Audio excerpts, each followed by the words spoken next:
Oi, meu nome é Manuela, eu vou ser a professora de genética de vocês. Genética é a parte mais legal da biologia, é a parte que estuda a herança das nossas características. Então, é o que estuda o que determina quem nós somos.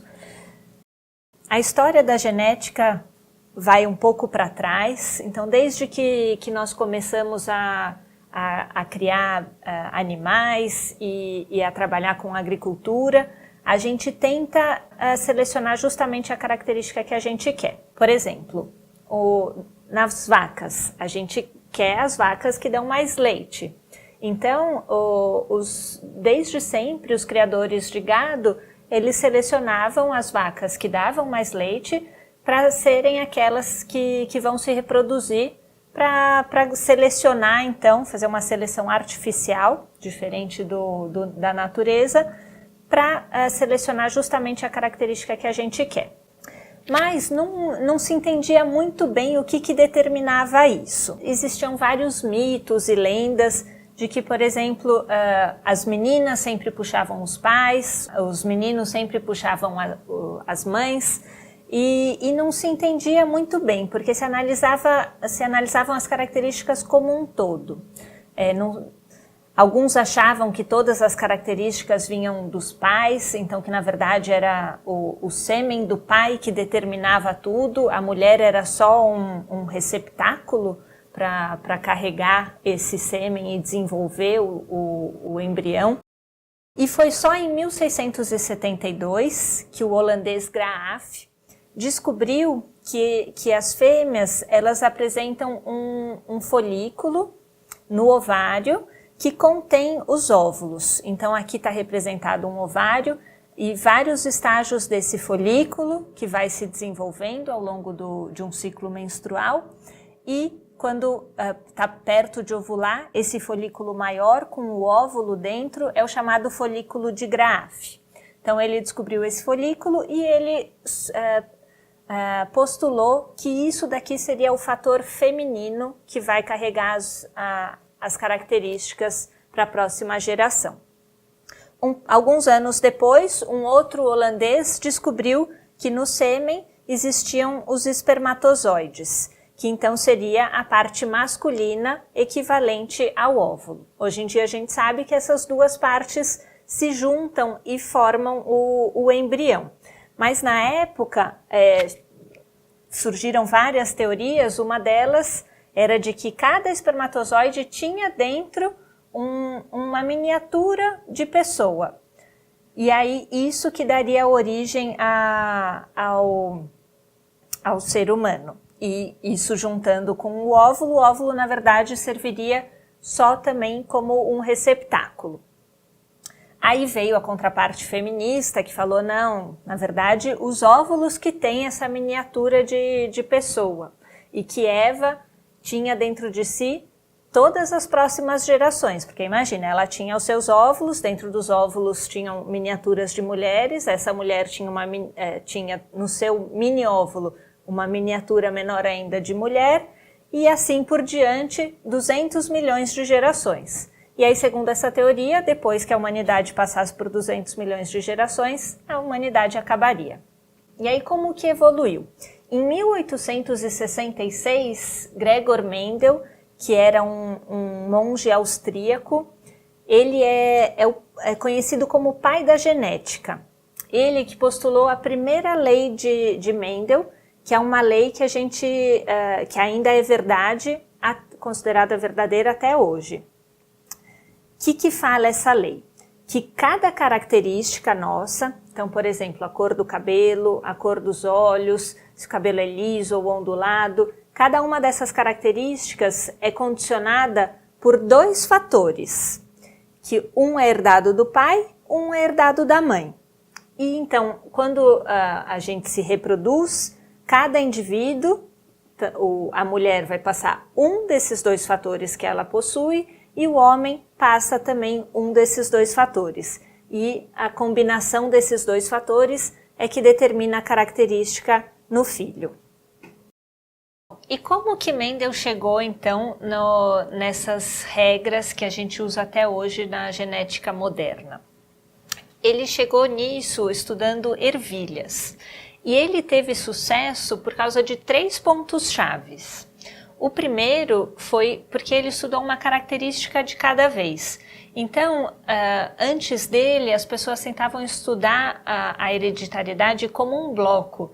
Então, por exemplo, tem o cabelo do meu pai, o olho do meu pai, o nariz do meu pai, mas a boca é da minha mãe. Então, ficava muito difícil de chegar numa conclusão. Mendel, ele resolveu estudar uma característica por vez. E aí, aqui eu coloquei uma lista das características que ele estudou, foram 7. Então, ele estudou as ervilhas que tinham as sementes lisas ou rugosas. Depois, ele estudou a cor das sementes, amarelas ou verdes. Se a cor da casca era cinza ou branca, a altura da planta, mas um de cada vez. Então, isso facilitou muito a ele chegar numa conclusão. A vantagem dele ter estudado ervilha, além de ser uma planta que tem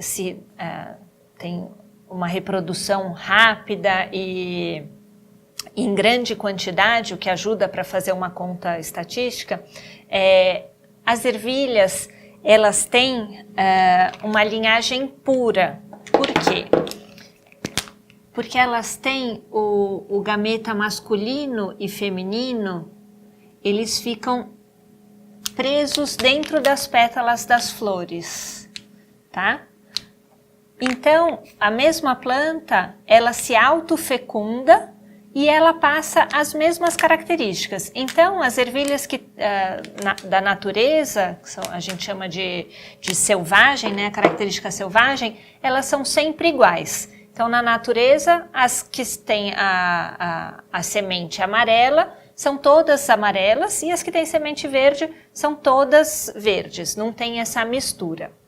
Isso facilitou muito para ele entender o resultado. E por fim, ele fez uma análise estatística do resultado, ele não olhou só a questão qualitativa, ele fez também, analisou quantitativamente.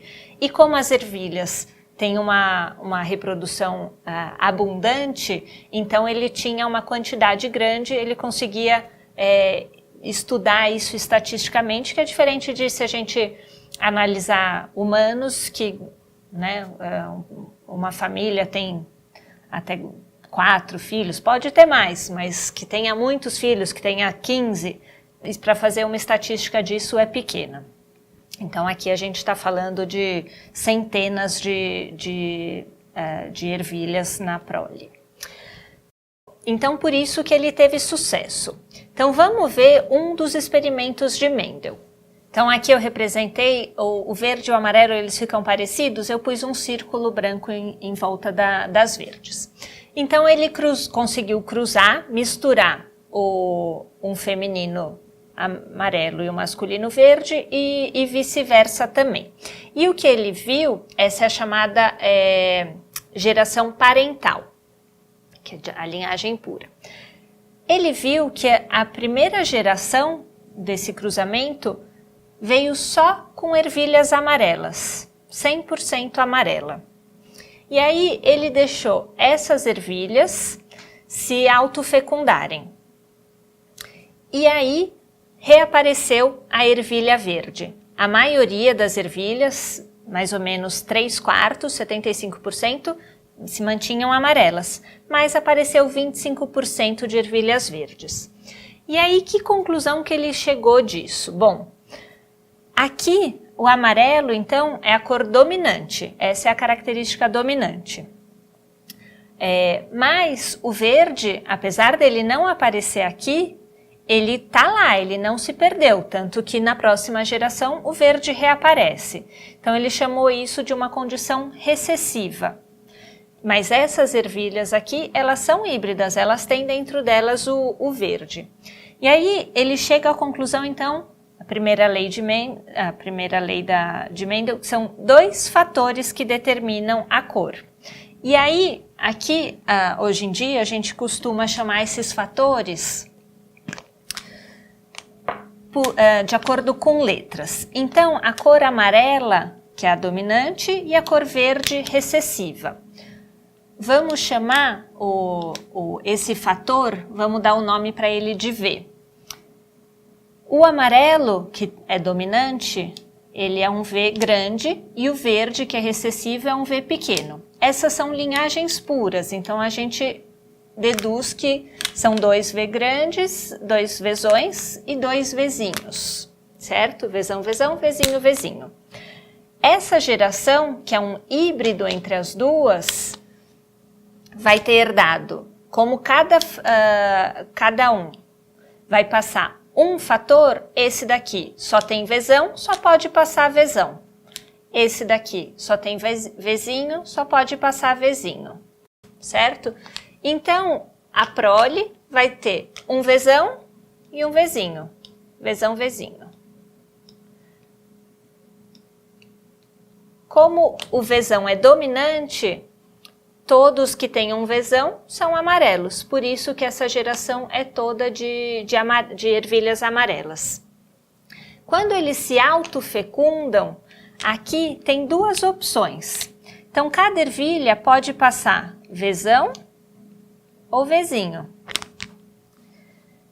E vai fecundar também com Vzão ou Vzinho. E aí, a gente acaba tendo, ao acaso, a junção desse Vzão, que veio dessa ervilha, com esse Vzão, vai ser Vzão, Vzão, ou esse Vzão que veio dessa ervilha com o Vzinho dessa outra, que vai ser o Vzão, Vzinho. E se vier o Vzinho dessa, também usando a mesma lógica, pode ser Vzão, Vzinho ou Vzinho, Vzinho. Por isso, a grande maioria da prole vai ter um Vzão e por isso vai ter a cor amarela. E uma pequena minoria, mais ou menos 25%, vai ter os 2 fatores recessivos, que é o Vzinho, Vzinho, e vão ter a cor verde. Então, a partir disso que eu expliquei, a gente já tira alguns conceitos do que é uma característica dominante e recessiva. Então, nesse caso, o amarelo é dominante e o verde é recessivo. Bom, continuando a história. Em 1910, um outro pesquisador, Morgan, estudando Drosophila melanogaster, que é a frutinha, o bichinho de fruta, estudando o núcleo das células, isso é uma célula, tá?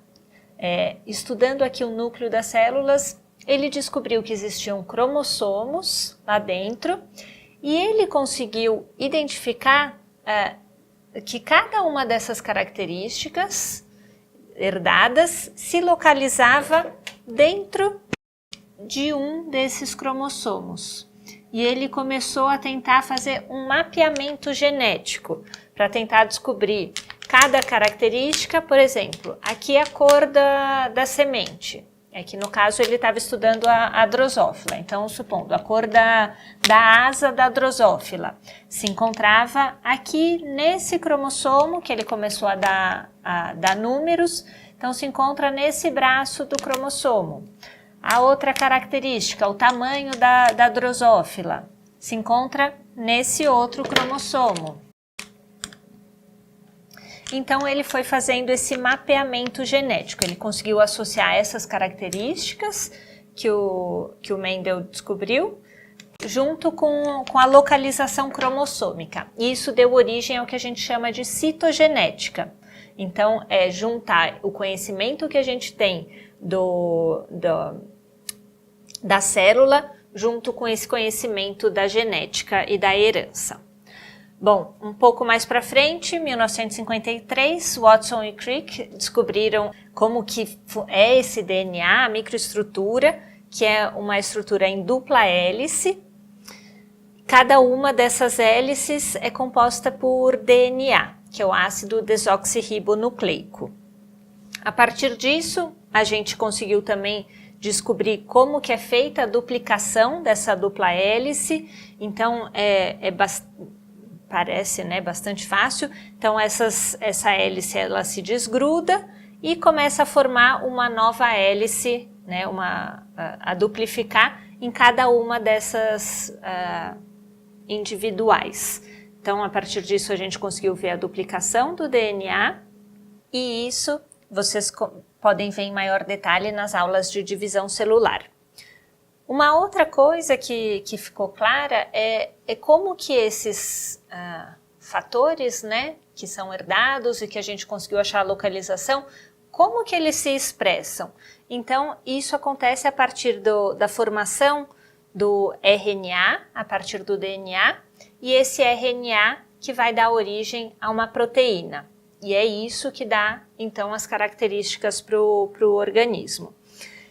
Esse pedaço de DNA que dá origem a um RNA que vai formar uma proteína, ele é então, aqui no caso, esse RNA, esse pedaço equivalente de DNA é chamado de gene, certo? Então, gene, fica aqui também como um conceito para lembrar que gene é esse pedaço do DNA que dá origem a uma proteína. Então, cada célula tem 2 cópias de cada gene. Essas 2 cópias do mesmo gene a gente chama de alelo. Então, aqui no caso, a amarela tem 2 alelos, o alelo Vzão e Vzão, né? Ou um alelo Vzão e Vzinho. E a verde tem 2 alelos Vzinhos. Então, isso que é alelo. Isso daqui a gente chama de genótipo. Então, o genótipo dessa ervilha é Vzão, Vzão.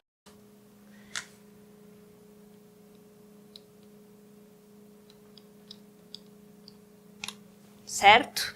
E a característica que ela correspondente é o chamado fenótipo. Então, o genótipo Vzão, Vzão tem um fenótipo amarelo. E o genótipo Vzinho, Vzinho tem um fenótipo verde.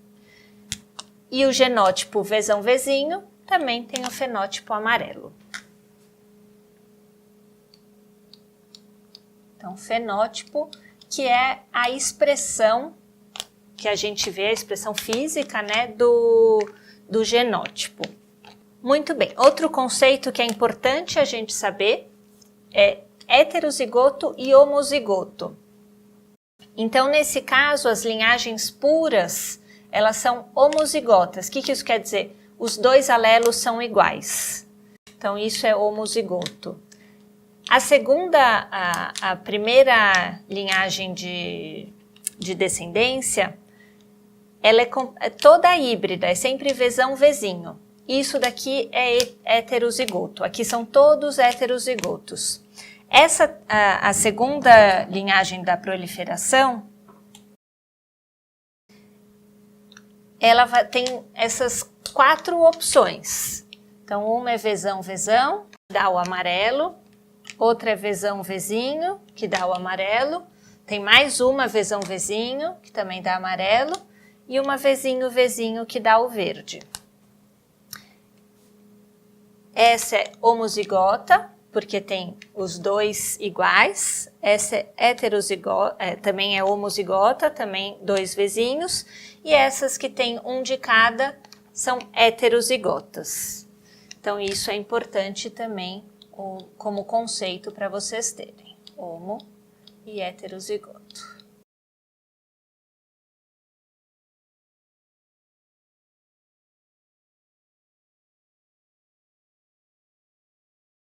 Bom, e finalizando a história, mais recentemente, em 2003, foi completado o projeto Genoma, que fez um mapeamento de toda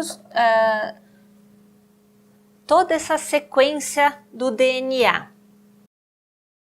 E hoje em dia a gente tem isso, tem sido cada vez mais replicado, então a gente A partir disso surgiram diversos projetos, projeto 1000 Genomes, que sequenciou 1000 genomas de 1000 pessoas diferentes, e isso vem se ampliando cada vez mais, cada vez populações maiores vêm sendo genotipadas. Uma surpresa que a gente teve a partir do projeto Genoma e dos estudos subsequentes é que a gente imaginava que o ser humano teria cerca de 100 mil genes, né? Então que seria bem superior à drosófila, que tem mais ou menos 25 mil genes. Então, como a gente é uma espécie mais complexa, a gente sempre achou que a gente teria mais genes. E a surpresa é que a gente tem só 20 mil genes. Então, muito menos do que se imaginava. E outra surpresa é que de todo o material genético que a gente tem, de todo o DNA, só 1,5% correspondem vão levar a proteína. Então, os outros 98,5% a gente está ainda descobrindo qual que é a função. Então, a gente imagina que eles sirvam para regular a expressão genética, então qual gene que vai ser expresso e virar proteína, qual que não vai ser expresso em cada célula, mas ainda tem muita coisa para a gente aprender sobre o que era chamado antigamente de lixo do DNA e que hoje em dia a gente sabe que não é possível ter 98,5% de lixo nas nossas células. Certo?